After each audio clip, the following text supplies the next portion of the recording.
Hello everyone, this is ETH Dragon, and welcome back to another episode of Fire Emblem Heroes. Let's just go into the first replay here. So this week we did super minor adjustments to the defense. Nothing too mind-blowing, but offense this week was okay. This week I decided just for the funsies to rematch everyone I possibly could, and so that's what I did. Varying degrees of success. I definitely had quite a bit of a hard time against some defenses just because we didn't have the kill power. That's typically the case a lot of the time.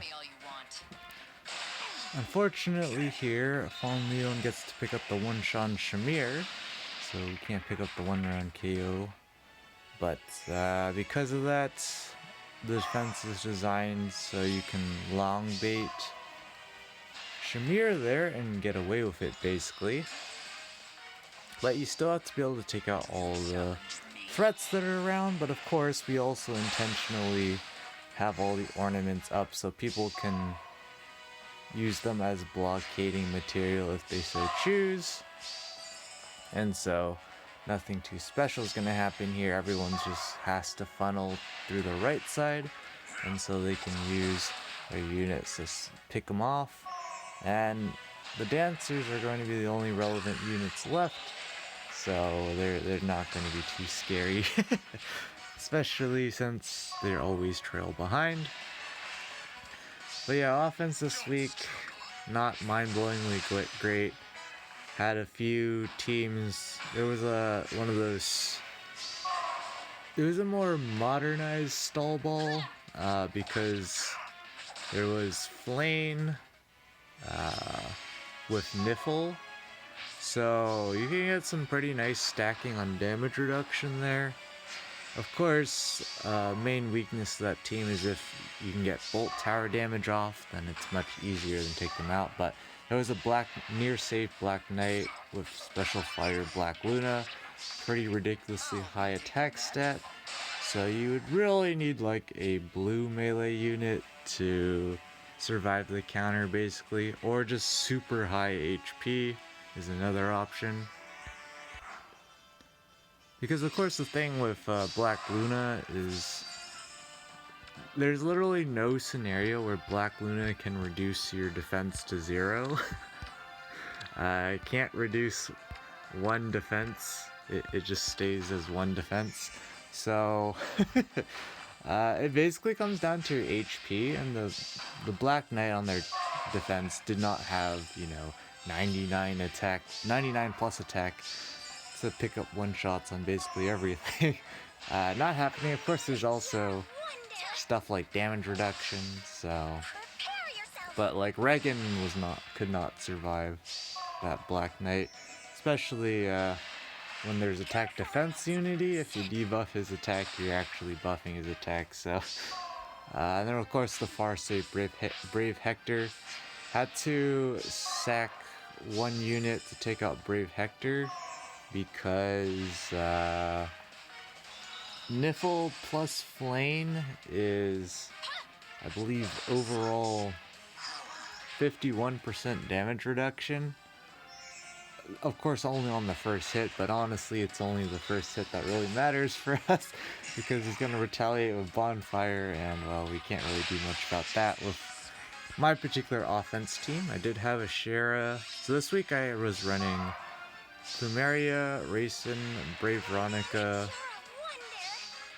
Regan, Marianne, and what's her name? I'm blanking. Ashera? Did I already say Ashera? I don't know. I don't think I said Ashera. But yeah, that team's not very good. Let's put it that way. Because if there's any like super tanky mage or res tanks, Regan basically has to carry all the work, and she can't carry all the work. Because there's this thing called blue melee units. So yeah, that was kind of a problem. Marianne did alright this week. Really can't have her tank anything in general because she's too slow, so she gets doubled a lot. her res stat isn't ultra sky high, so she can't actually hit end turn against a lot of res attacking units. But I think the most annoying thing on defense for us this week was Duo Sigurd, because there was no real convenient way for us to bait him out. I did a ton of goofball plays this week where I just did the first thing that came to mind, and a lot of them involved trying to bait Duo Sigurds, and the problem is we just did not have any options for baiting Duo Sigurd, because of course there's always some Wings of Mercy melee unit for follow-up. So it's like, could use Marianne, but she takes 0 damage from Sigurd, so he's not going to attack her. Could also try a Shara, but a lot of the time she actually cannot one-round KO the guy. And most of the time, even if we could one-round KO him, we still wouldn't be in a good spot regardless. So, not great. And of course, Brave Veronica is fantastic at missing one-round KOs. So, we really can't bait. We can bait Duo Sigurd, we just don't kill, and then the Wings of Mercy units fling themselves in and ruin our day. So, not much we could do in a lot of instances. Here we have a Gale Force team. So let's see what they do here. I haven't watched this replay, but Fallen Edelgard in classic Fallen Edelgard fashion is unable to one-shot. So she has to attack again to pick up the kill. And now she gets Gale Force to pick up the one-shot on Larshell. But I think the problem is Shamir still exists, and they just don't have a follow-up, because the Wings of Mercy doesn't work here. Alphonse just can attack Duma. Doesn't really do anything, because Shamir still exists. So yeah, that's a rip. Not sure if there was a mistap on that match, or if they just did whatever and was basically hoping it would work out, and it didn't work out, kind of a deal. But yeah, our team's pretty mean. People at least figuring out they can hit end turn on Shamir. But of course, you have to actually be able to tank Shamir to do that. And this Fallen Leon, unlike the previous one, does not one-shot Shamir, so with Moonbow, he just picks up the clean one-round KO. So now she can go on a mini rampage, pick up another kill on Brave Erica. Speaking of which, Brave Erica is super dependent on specials, like hands down. Nothing more to say about that. She is I gave her Gale Force to run in Arena just to see how that went. Didn't go too well. Like the moment I dropped Luna, it was super hard to pick up all 4 bonus kills for flex value. Like, she can pick up one-round KOs and whatnot without damage special, but let's just say a lot of her skills kind of rely on it, so not recommended. It's more of those, if you're going to use her on like Ether Raid's offense in a Gale Force team, then she's probably one of the most consistent units, as long as you can pick up the special charges for Gale Force, which is basically dependent on her having enough attack to proc Heavy Blade, if you're going to do that. So, yeah. But other than that, when I was running Luna on her, she was easily picking up 4 bonus kills across the board, regardless of who the units were. Just because she just straight up could heal back all the damage she took, basically. Because I think with Luna, she gets a 50% heal on HP every time she procs it. Off her max HP, I should say. So that was definitely she's definitely pretty solid. I feel like she'll age decently well. The number one problem for her is going to be, of course, her HP stat. Definitely hinders her a lot, because all her entire kit hinges on her HP, like the damage reduction, 30%. heavily reliant on HP because her base bulk is not amazing. And of course, Moonlight Bangle. Or is it? Yeah, I think it's Moonlight Bangle. No, it's Surge Sparrow, isn't it? I don't remember which skill it is. There's one of those skills that heals her. I think it's her A skill, Surge Sparrow. But yeah. So like I mentioned in I think it was 2 weeks ago. Yeah, we're just running HP and attack on our Brave Erica on defense, purely for boosting her damage reduction. Realistically, I should just give her all-out offensive stats, but why would I do that? Feels bad. And well, this week it's wind and fire season, so of course we don't have any useful units to run Ether Raid's offense / defense. And Arena Assault's much harder because can't really get top 1k very easily. Decided to just do a run and call it a day, not really care about top 1k because that's typically the state for us now, ever since all the new wind legendaries started rolling out. Wind and fire has become basically impossible for us to make top 1k without some ridiculous RNG, so rip. And well, the bow, what is this? Is it Duo Honoka? Yeah, Duo Honoka. Or is it Harmonized? I think it's Duo. Yeah, picking up the exact 1-round KO on Olivia, totally not rigged, Kappa.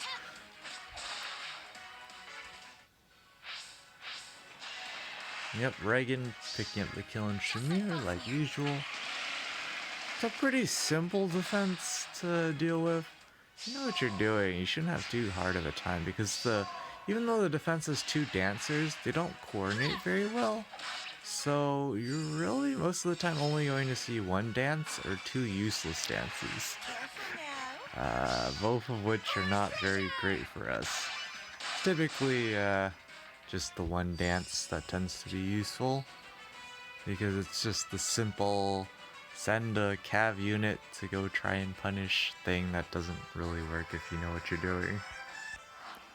But of course, because I use only 1 offense team, stuff like that works against me because I don't have very strong hit and run options, even though I run double dancers on offense. I haven't seen an Amelia in a while, plus 10 with Resplendent as well, that's pretty cool. With near save, seems alright. Alright, something seems moderately wrong here. I think we can all guess what. There is flame for the damage reduction, but of course Amelia is never one-shotting. And this is just gonna hurt. And that hurts a lot. And here's where the double dancer thing actually does something. Erica can pick up the kill on Flame, then get Dance to pick up the kill on Ashera. Yeah, my Ashera is... What is my Ashera? I think it's she's plus HP minus defense, which is okay. It's not the greatest thing in the world. The problem is her defense is already super low, and a lot of times she doesn't one-shot, so she needs to take counters, and she really can't.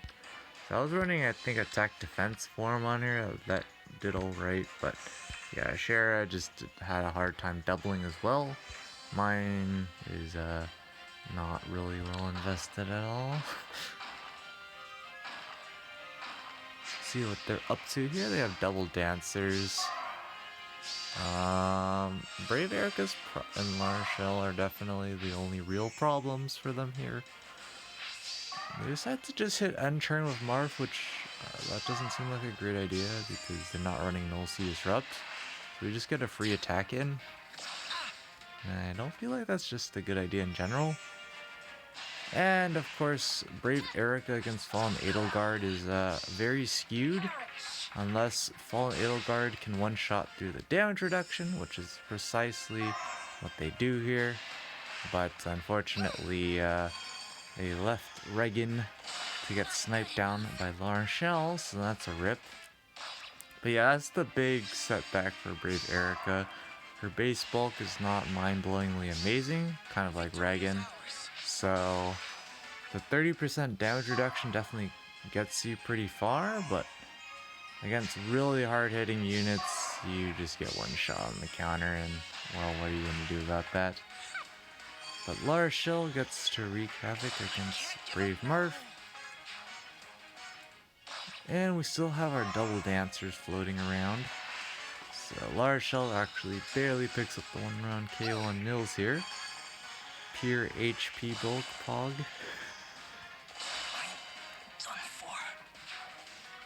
But yeah, I'm not sure what I want to do on Brave Erica. Because of course against Fallen Edelgard, she's never going to one-shot unless perhaps she goes Ultra Ham, Max Attack, already pre-charged loot. You have to do quite a bit because of course in Ether Rid you get more HP. So I think the interesting choice here is Attack Wrestle. It definitely makes sense to balance out bulk and whatnot, but if you're relying on Bonfire, I feel like you might as well go Sunk Cost Fallacy. Invest into defense. But yeah, it works. It works. And this is currently the last replay we have so far. Expecting maybe one or two more because of how many matches we did this season, and we haven't gotten too many rematches, but I don't know, rematches seem to be more common in Vault for my biased opinion. Just because people don't want to mess with the random matchmaker, get matched into one of the best players in Ether Raids and have to deal with the defense kind of a deal. Go for the smite play here, which is definitely smart because a lot of people tend to just fling their units into Shamir for some reason. But they have to bring up Plumeria specifically to get Fallen Edelgard enough attack to pick up the kill on Shamir. So yeah, not great for them. And here, Brave Erica, against this Bonfire, she has enough bulk to survive. So Luna, 103 damage, yeah, not gonna fare well. And well, with Moonlight Bangles Kanto 2, Brave Erica's gonna do some jank things, but damage reduction helps out Brave Erica a bit here. Senior Shell ready to go. Unfortunately, the damage reduction is not enough to save us, but I mean, it's not like it matters too much anyways. The only thing that really matters here is who Duma's after, and of course, not going to be after the relevant targets.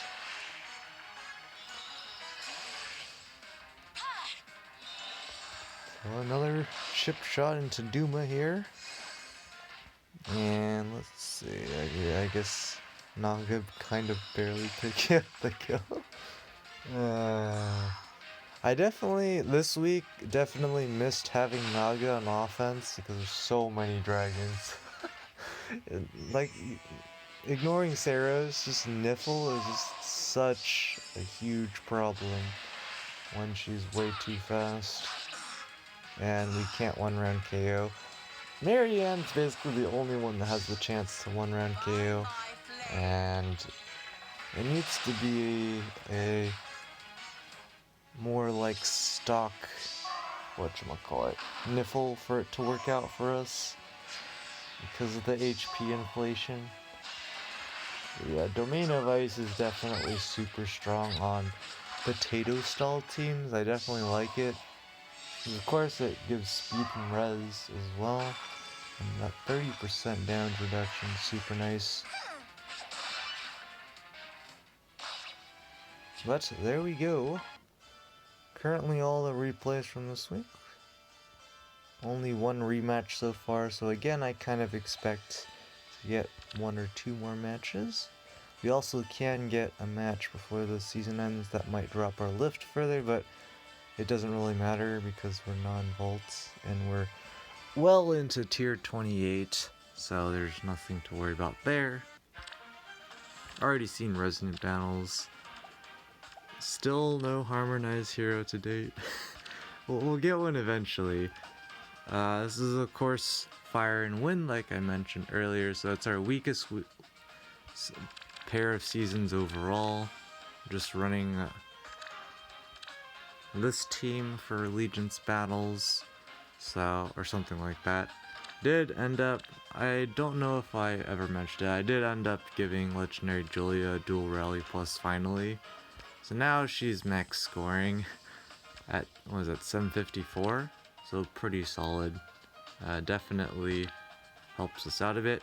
But yeah, the main thing here is that I heard from some folks that 3810 looks like it was going to stay in tier 20. So we're gonna reset ourselves back into the normal bouncing rotation where we go back into tier 21 when a new bonus rotation starts. I haven't heard who the upcoming bonus or what the upcoming bonus season is and how long it's or bonus rotation is and how long it's going to last. Watch it be 3 weeks and troll us over. But yeah, next week it is going to be Earth season, so we can use Earth blessings if we need to, and I kind of expect we do. Like I said, I did give Brave Eric a little bit to score a little bit better, but yeah, this team maxes out at 754 ceiling, but we only really see 750s at best, so not ideal. But yeah, we'll be intentionally staying in tier 20 because of course we could just build up a Frederick or Perry to score way more than enough. I don't have enough drugs to actually score enough, funny enough. And Arena Assaults, definitely not top 1k, but certainly it's not even guaranteed to be top 3k for that matter. But I'm pretty sure we could. It'll be fine, Kappa. His top 1k is typically around like 5,320 plus a few more points over that, typically. So, our Arena Assault team only goes like 750 to 764. So, it's just super difficult to get enough score with how many teams score around 750 to 754. So that's just a rip for us. And well, all the other stuff, Tempest Trials we're hanging out a little bit behind schedule. Should be at 180k, but it's not too big of a deal. I'll be heading to 210k before the next resets, and people are slacking off, which is great. So you have to do less work. And Mjolnir Strike, we're just, well, absolute overkill because it's Anima Major, our strongest season in Mjolnir, or major season in Mjolnir Strike. Forging Bonds have been definitely way behind on because I've been doing Tempest Trials. But yeah, it's just something where you just gotta burn stamina potions and blitz through it. But anyways, enough random rambling. We'll be back probably when there's any other replays, but otherwise when the results drop in. Well, surprisingly I didn't see any more replays, so interesting. We still kept the -40, so if we did get a replay, we still didn't lose any lift from that, which again doesn't matter, but this season's gonna be an absolute nightmare. Marth bonus is going to be a nightmare for Nino. I mean, Creed bonus is already a nightmare for Nino. Marianne, but there's too many bonus units that are a terror for us. We have to kick out Crom. Probably just put in someone. Maybe just Legendary Julia and Goofball if that it like usual when it's Earth season but not water.